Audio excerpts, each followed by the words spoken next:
Nous nous retrouvons pour la suite de notre passionnant roman Le souffle du passé, chapitre 12. Oxane touchait son ventre rond. Seigneur, ce qu'il était gros! Sa famille lui avait demandé de faire une échographie et la surprise du résultat leur avait cloué le bec à tous. Elle attendait de jumeaux. Avec fierté, elle terminait une brassière en laine qu'elle s'était appliquée à copier dans un catalogue.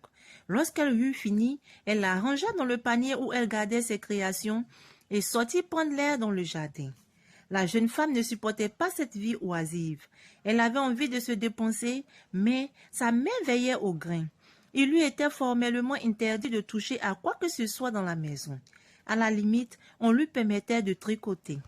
Quelle ironie! Ce qu'elle trouvait bizarre par contre, c'est le fait qu'aucun chaperon n'était en vue aujourd'hui. Avait-il baissé la garde? Peut-être ne la croyait-il plus capable de faire autre chose que dormir et manger? Les pas précipités de la servante, la fille se retournait. « Madame, il y a un visiteur qui… » Elle ne termina pas sa phrase que Steven surgit devant elle. Le choc faillit arracher un cri à Oxane. Comme si de rien n'était, il vint s'asseoir tout tranquillement à côté d'elle. Muette de stupeur, la jeune femme le fixait, croyant soudain être devenue folle. Elle lui lança un regard perplexe, auquel il répondit par un sourire aimable. Puis, se penchant vers elle, il toucha son ventre rond avant de plonger ses beaux yeux dans les siens. « Excusez-moi, dit-il, pourriez-vous me dire où je peux trouver une certaine Oxane Zadi ?» Oxane inclina la tête en avalant sa salive avec peine. « Que lui voulez-vous » Je me suis conduit comme le dernier des imbéciles avec elle, et je tiens à corriger cela. « Et vous croyez qu'elle va vous recevoir à bras ouverts ?» Depuis que je l'ai quittée, je ne pense plus qu'à elle, continua-t-il sans tenir compte de sa question. Mes parents en ont marre de mes lamentations. Ils m'ont menacé de m'étriper si je ne résous pas mon problème. Et alors, s'agenouillant soudain sur le gazon, il prit ses deux mains et posa son regard dans le sien. « Oxane, mon amour, veux-tu me pardonner ?» La jeune femme voulut se pincer pour se rassurer qu'elle ne rêvait pas. Était-ce bien Steven qui lui demandait pardon? La gorge nouée d'émotion, elle ne put sortir un mot de sa bouche. Il lui encadra le visage de ses mains avant de murmurer. « Je suis fou de toi, Oxane. Je n'ai jamais cessé, je crois. Tu m'as tellement fait souffrir. Comment faire pour te croire, chérie? Je t'en conjure, ne me dis pas non. » Oxane jugea qu'elle l'avait assez fait languir et c'est avec joie qu'elle lui ouvrit son cœur. « Je ne te dirai pas non, Steven, parce que moi non plus, je ne t'ai pas remplacé dans mon cœur. » Un vif soulagement se dessina sur le visage de l'homme qui lui faisait face. « Sortez tous, cria-t-il dans la maison. Elle a dit oui. Oxane vit tout à coup sa famille et celle de Steven réunies au grand complet dans le salon.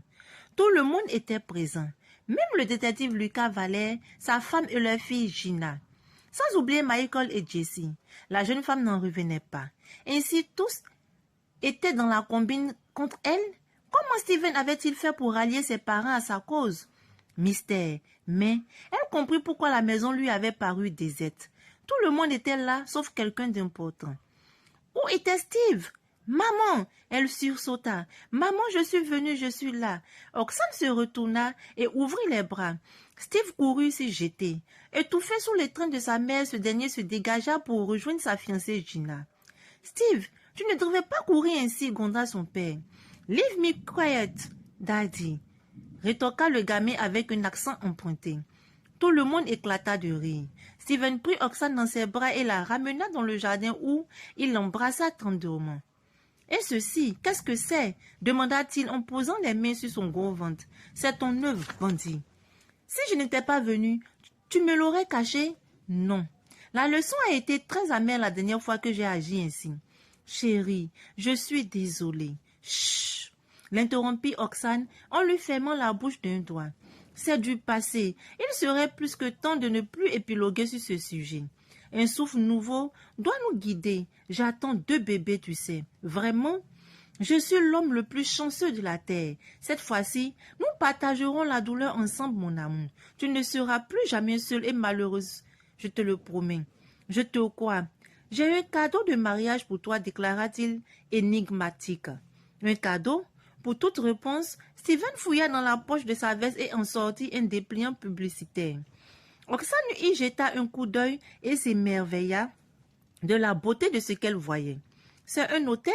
Oui, le tien, le mien, mais je l'ai acheté pour toi il y a 3 ans, en souvenir de mon amour pour ton humble personne. Oh chérie, s'écria-t-elle ravie, en lui plaquant un baiser sur les lèvres, c'est le plus beau cadeau de toute ma vie. Ainsi s'achève notre roman, Le souffle du passé. Oui, nous aimons la fin de ce roman, bon, plus ou moins la fin. Parce que ce roman se termine comme tous les romans à l'eau de rose par une réconciliation entre les deux, c'est-à-dire entre l'homme et la femme. Mais ce que je trouve navrant, c'est que je pense qu'elle a vite pardonné Steven pour ce qu'il lui a fait. Comment a-t-il osé pu prendre comme argument pour se défendre devant à la cour, devant le juge du fait de son travail, pour dire que son travail n'était pas un travail vraiment en sécuritaire, genre un travail qui était un travail dangereux, qui mettait son fils en danger. Ça, je ne l'ai vraiment pas approuvé. Maintenant, il revient lui demander pardon et elle aussi, elle accepte facilement. C'est ce qui me chagrine un peu. Je trouve que la fin de ce roman-là a été vraiment anticipée. Ils ont plutôt anticipé pour terminer le roman, comme si l'auteur était vraiment fatigué, il voulait forcément mettre un point final à cette histoire. Sinon que dans l'ensemble, j'ai vraiment aimé la trame de l'histoire. C'était pas mal. Et vous, qu'en pensez-vous? J'aimerais bien avoir vos avis pour voir si on a des avis partagés.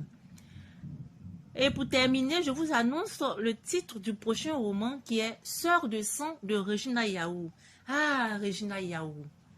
Elle, c'est mon écrivaine préférée.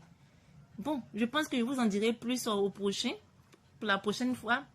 Même pour l'heure, gardez en mémoire que notre prochaine lecture est Sœur de sang de Regina Yaou, une écrivaine ivoirienne qui n'est plus de ce monde. Je vous dis à très bientôt et excellente lecture à tous et à toutes.